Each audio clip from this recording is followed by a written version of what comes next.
Hello fish fools, Jeff here. So this is my 6-foot 84-gallon community display tank. I'm about to do a water change on this tank, and I was going to do that a couple days ago, but I held off because I was waiting for my my purchase to arrive. I just got this Aqueon Algae scraper. So this algae cleaning magnet. There's a magnet here that the magnet sticks this handle from the outside and this scraper on the inside. But when I ordered this, I neglected to see that the size, this is they had multiple size options, but I just figured doesn't matter how big it is, I just, if it's, I just thought in terms of like the surface area that it was going to be, so I just figured small, no big deal, so I just got the least expensive one. But what I neglected was realizing that the glass thickness is a factor, because this my 84-gallon tank, whenever there's algae to this point, I've been just using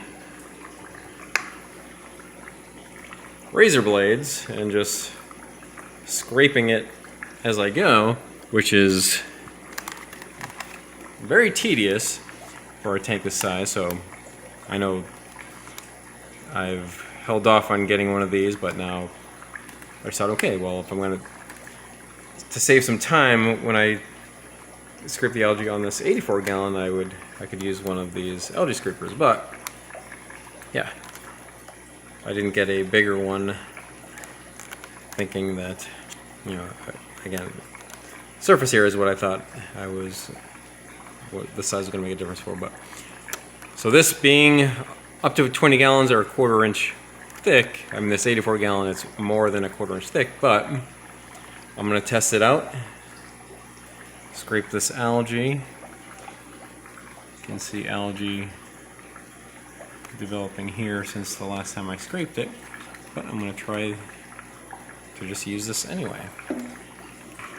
Just from attaching it here, I think it's still going to be okay. I first put it in and slid it down. So it has two pads, like this one is more abrasive that can be used on glass tanks like this, but they have a felt pad that can be used on acrylic tanks, but I'll just be using it on glass tanks anyway. So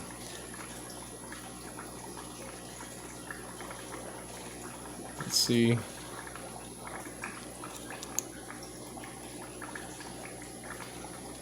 It is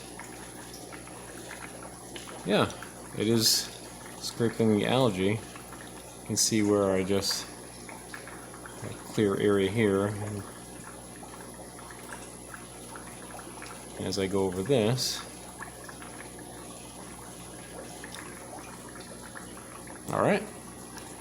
This can go beyond a 20-gallon tank and beyond a quarter inch thick glass, so yeah. And here's where it'll be.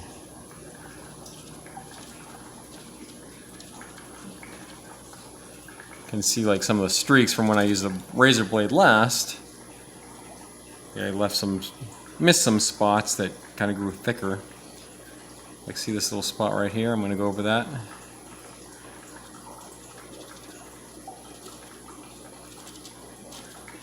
Alright, it works.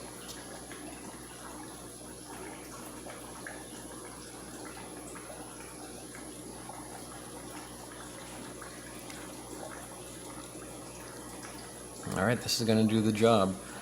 Alright, we can see some of this here. A little thicker algae here than it was up top, so let's see how that goes.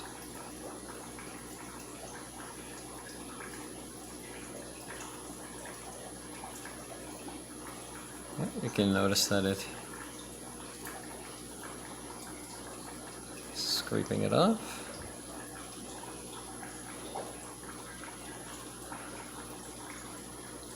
All right.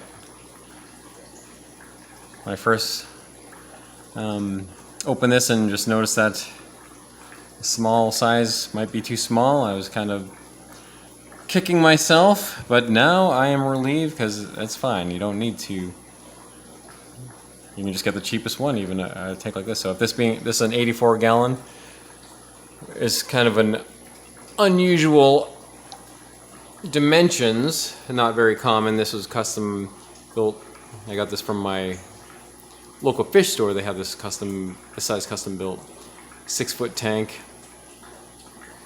But I imagine if this can be used on this 84 gallon, like a more common size would be a 75 or a 55 gallon, even just this small, even though it claims to be useful only up to 20 gallon tanks.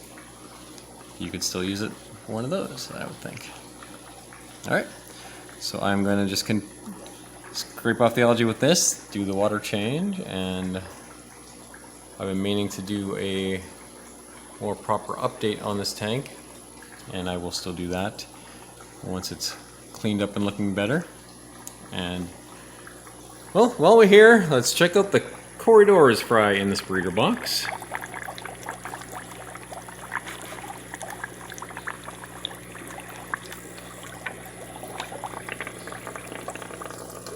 You can see those different sizes.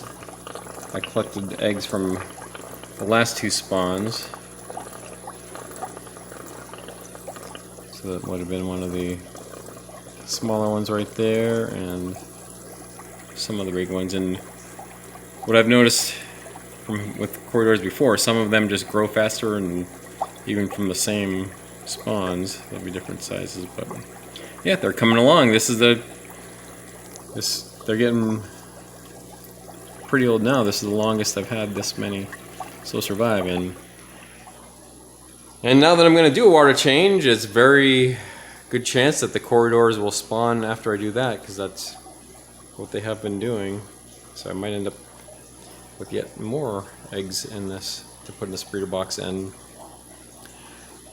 I've been meaning to set up another tank specifically for Corydoras fry to hatch out in, and so I wouldn't have to use this breeder box, but I don't have that ready yet. But one of these times I will have that ready before doing a water change on this, so that when they do spawn I'll be able to put the eggs in there. Alright, but just one last thing to mention, this Aqueon Algae scraper is good. I'm glad I finally, after this many, well, it's been almost 6 years now since I got back into the aquarium hobby, that I finally sucked it up and got one of these instead of scraping with razor blades. But I'm glad I finally did it.